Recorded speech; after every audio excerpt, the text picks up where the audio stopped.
G'day everyone, it's Justin and Scott. Two dads again from Broome, Australia, and we're coming to you today with a 2022 Hyundai Tucson Inline. Yes.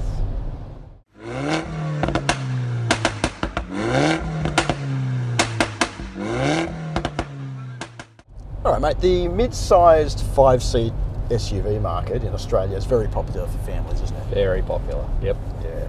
So today I thought we'd take a look at Hyundai's popular Tucson. It's their 5-seat SUV. Did you know that the Tucson is actually the second best-selling vehicle in the country after the Hilux? When you just told me that just before, I absolutely had no idea. That really surprised me. Yeah, it's interesting, isn't it? So this Tucson is actually the 4th generation Tucson, and it was released in April last year. And the Tucson actually comes in 3 models. There's an entry-level Tucson, there's the Elite mid-range one, which we're in today, and there's a top-of-the-range Highlander one. And it comes with 3 engine and transmission choices. Now, the Elite model gets all choice of 3 engine transmissions, and the Highlander is the same as the Elite, okay? So, but new to the range is the availability of an Inline sports package. So this car, like we're in today. Yep. And that package is available across all versions of the car, and it includes 19-inch Inline alloy wheels. It includes an Inline exterior body kit, LED headlights and tail lights. You've got that gloss black grille and the hidden daytime running lights as well. Okay. Silver painted Inline skid plates, Inline badging. But the big thing I think is the interior. That it comes with this black leather and suede interior trim. Inline steering wheel as well, and the 10.25 infotainment cluster here. Now this costs an extra $3,500 on the entry model, but on the mid-range and the top of the range versions it's only $2,000. So which seems like a lot of bang for buck. Yeah. So the one that we're in today, it's a mid-range Elite model, okay, diesel with the Inline package. It's got a list price of about $47,400. So maybe this Inline package is good if you want something that looks a bit sportier than your run-of-the-mill SUV. All right, mate. So you've had the car for a couple of days this week. Yep. Give us your driving impressions. What do you think? So it's an SUV, and I think this car has been designed to do what most people want this mid-size SUV market to do. It's very practical. It's easy to drive around the city. It's got all the safety features. It's got lots of practicality in terms of size. It's an easy car to drive around with a whole kit full of school stuff in the back. A whole 3 or 4 kids in the car. The car itself seems to be powered enough to sort of tow around all of those kids and all those bags. Mm-hmm. So it's very adept at doing what its basic design purpose was. Yep. To be a practical family car. Yeah. So I think it's doing a great job of that. I thought the performance was pretty good. It's a turbo diesel, so it's got a lot of low down torque. Yes. So it kicks along all right, which is great. Okay. Right. I think it's firm, but it's not uncomfortable. You agree with that? I agree. I felt we're in the middle of a flood in Sydney and got heaps of potholes and stuff, and I wasn't feeling them too much at all. Yeah, it's got 19-inch wheels on it too, so that's not too bad. Yep. I read in the Hyundai information, it's not a specific Australian tune for this car, so it's probably the global tune for this car. And that's something we've loved about some of the other Hyundais, where they're specifically tuned for Australian conditions. We notice that, and it makes them stand out above the competitors significantly. Yeah, but it's a bit of a shame that they don't do it for this car, but it's still okay. Handling, my thoughts were that it's an SUV. It's not very sporty, but the one thing I was a bit iffy about, the steering. It feels a little bit artificial, especially when you've got the safety features on. Like it tugs at the wheel and stuff like that, and you don't get an awful lot of steering feel. So I think you and I both agree on that. Like it just felt a little strange after getting in and out of many cars in the last week or two. Yeah. This one I felt a little bit disconnected to this one. Yeah. I was oversteering occasionally, understeering other times, and I couldn't quite put my finger on why. Yeah. It's just something, if people are test driving it, to probably just have a look at to see how they feel about it. Yeah, I mean, it's nothing bad. It's just that... It's not a deal breaker. But it just... Like, Hyundai's done some really, really good steering cars, like in cars. You know, if they put a little bit of that into this, it'd be great. Now, mate, you've driven this car mainly, I guess, around town. I've taken it out on a bit of a country run. What are your thoughts around town? Around town it was good. As I said, the engine does what it needs to do, even up some of the steeper hills. Turning circle was fine for a car like this. In and out of car parks and loading it up with all the things I had to pick up yesterday. It did this really, really admirably. Yeah. Yep. Okay. Like I said, I took it on a bit of a country run, 300k round trip, loaded up with the kids and the missus and everything. And I thought it's fairly quiet on the open road. Like you only hear that it's a diesel at lower speeds. Yeah. Like at higher speeds on the freeway and things. it's pretty good that way. I agree. Even around the city, I didn't really notice it, to be honest. Yeah. I wasn't thinking, here I am behind a diesel engine car. Yeah. Well, I mean, it's got a combined fuel consumption of about 6.3 litres per 100 k's in the diesel, and I must admit, I was seeing in between about 5.9 to 7 on average. So I guess it fits in between that range, which is good. Yes, that is good. Yep. Yeah. One thing I wanted to ask you, mate, the interior is really cool, but the transmission, it doesn't have like your traditional transmission sort of knob, does it? Like, it's just got buttons. What are your thoughts on that? I'm super impressed of why someone hasn't designed a car like this before. So there are 3 buttons, right? Reverse, drive, and neutral. Yeah.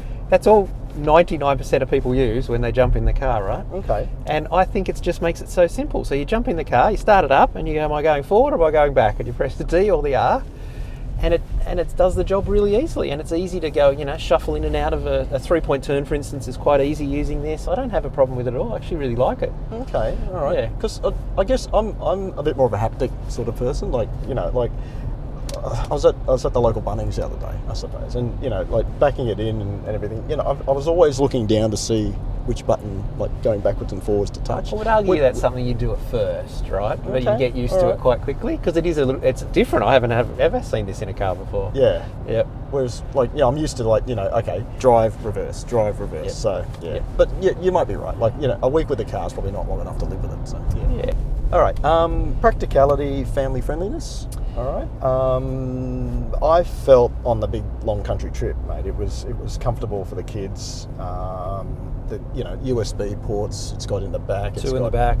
It's got vents. Yep. That's pretty good. I mean, what are your thoughts? You agree? Yeah, I couldn't actually think of much it was missing in terms of practicality. I thought it really ticked all the boxes for a family going on a longer trip. You've got all the boot space. That was more than enough for what I needed. And I did some big towing some stuff around. You've got towing capacity while we're just on that point, which is really good, especially in the diesel. Yeah, it's got a 1900 kilo towing capacity in the diesel. The rest of them have a 1650 towing capacity. So I guess if you want to do towing, yep. And I think in this segment that's important, right? There's a lot of people with tow bars in this mid-size SUV segment. So I don't know what everyone's towing around, but they've certainly got the tow bars on there. Yep. And I got to say, I love too the fact that this car has a full-size spare. Yes. Yes. So few do, and it's a real game changer for a lot of people I know, especially those that live in the country. Yeah. That just don't want to have to live with a space saver in case something happens out on the open road and they're a fair way from anywhere. Yeah. They want the full-size spare, and Big this plus. has it. So yeah, big plus. Yep. Okay. Value for money, mate. I think this car's fairly well equipped for the money, isn't it? So, but looking at the the different models in the range, I'm kind of thinking that the Elite, the mid-range one, is probably maybe the sweet spot in the range. Yeah, agree with you 100%. I absolutely think when you get into this car, and we've got the heated seats on at the moment, it's a cold morning. Every function I looked for in this car that I would hope it had. So it was great. Yeah, automatic windscreen wipers and all the safety stuff we've talked about this morning. We're super impressed with that. This big nav in the middle is fantastic, and the way it's designed and everything, really, really impressive. Yeah. Safety, it's pretty good, mate. Like, it's got Hyundai's Smart Sense safety package there, which it's got autonomous emergency braking, rear cross traffic alert, all the usual things. But I looked on the spec sheet here. There is one interesting feature that the Tucson's got, which I thought, that's a bit of smart thinking. Yes. How many times have you been sort of, waiting to turn right at bumper to bumper traffic, and maybe it's even 2 lanes or something like that, and the guy across there is telling you, yeah mate, it's fine, you go, and you're thinking, oh, should I do it? Yep. This car actually has what's called forward collision avoidance assist with junction turning function. So I think the camera and the radar will actually pick out if you're indicating right, if it sees somebody coming, it will actually brake the car. So I think that's a good feature. Fantastic, yeah. It's another new one that we're seeing, Yeah, I mean, they just keep piling stuff on into modern cars, don't they? So yeah, very impressive. Mate, talk about running costs, how to look at the Hyundai website about that. 5-year unlimited K warranty. Servicing costs was interesting. Like for the petrol engine Tucsons, every 15,000 Ks they need a service. $319 a service. Now, the diesel version, though, $375 a service. I'm kind of thinking, that's a little bit on the high side. When I had a look at for example, Toyota's website, and had a look at the RAV4. The RAV4, $230 for their service, 15,000 K services. And that's a hybrid model, I guess. Okay. So, So we're probably not comparing diesel to diesel though. So it's but you know what? I mean, it's the kind of car that people would probably compare to. Yeah, that's right. Yeah, you'd be looking at one or the other. Yes, so maybe just do your homework and have a look around, see if the running costs suit you at the moment, because prices are going up for everything. So. Okay, mate. X Factor. X Factor is something that we always look at. Is it the kind of car that you're going to look back at the reflection when you're driving past something, or look back when you park it? What do you think? So the X Factor for me when it comes to an SUV is, I don't know if I've ever given the X Factor of something I'm going to look back at as an SUV, because they're not cars that are fundamentally designed to be great looking, they're practical. Yep. But I would say with this one at least, when you've got the Inline package on it, it is something that's got a lot of design cues on the outside, the wheels look great. I would definitely say if I was walking into a car park of everyone else's at school, this car's going to stand out in the school car park. So it's got a bit of X Factor. Yep. Yeah, I'd probably say it actually has a lot of X Factor. The styling's quite aggressive. I like it. Mm-hmm. The Inline package, definitely makes it look really, sporty. It is hard to make an SUV look good, but I reckon they've done a good job with this one. I like it. It's a good looking thing. Okay. Lastly, question without notice. Which one would you choose? There's a bit of a choice in terms of petrol and diesels and things like that. But what's the sweet spot in the range? Which one would you choose? That's a long pause. So yes, it was without notice, wasn't it? Whatever one I'm going for, I'm getting the Inline for all the features you get, right? So I'm going to start there. I think you need as much power as you could possibly get. But if you're going to be carting around, 4 or 5 people, all the luggage and everything else that comes with that, I would be looking for a significant power. So I'd probably be going the higher petrol capacity engines or this diesel. And this diesel so far, it's the only one I've driven of this, but it's performed admirably all week. So it probably takes the cake at the moment. Yeah. Okay. Yep. I'd probably. As much as I like the diesel, you've got to have a think about how it suits your driving style, I suppose, isn't it? Like if you're doing a lot of long trips, the diesel's great. Yes. It's economical. It's got a lot of torque. However, if you're just doing a lot of short trips, you've got to watch the diesel particulate filter issue with a lot of diesels. Yep. It could clog up, and diesels don't like short stop-start trips. Yeah. They do have this 1.6 petrol with the all-wheel drive 7-speed dual-clutch transmission in this car. Yep. I reckon that one might be the sweet spot in the car. The fuel consumption isn't too bad, like 7.2 litres per 100 Ks, and it's also cheaper than one of these. It's list price $45,400. Okay. So you could probably grab one of those just under 50 grand. Yep. I agree with you, actually. I think you've changed my mind. I think it is Oh, definitely the okay. petrol one, because who needs all that extra hassle of particulate filters and all that sort of stuff? You don't even want to worry about all that stuff, really, if you're just doing the daily short runs around the city and doing school runs. Yeah. So, yeah, probably is the right choice. Yeah. Okay, just want to put out a big thank you to our friends at Hyundai Australia for the loan of the Tucson this week. It's a good, honest SUV, isn't it? I think that's the word that we were both using, honest. Isn't Yes, it? So, absolutely. yeah. You get what it was designed to do, and you get what you're after when you walk into the showroom. If you're after a family-friendly, practical car, Good value for money. Yeah, Yes, that's right. Anyway, just want to put out a big thanks to everybody for watching.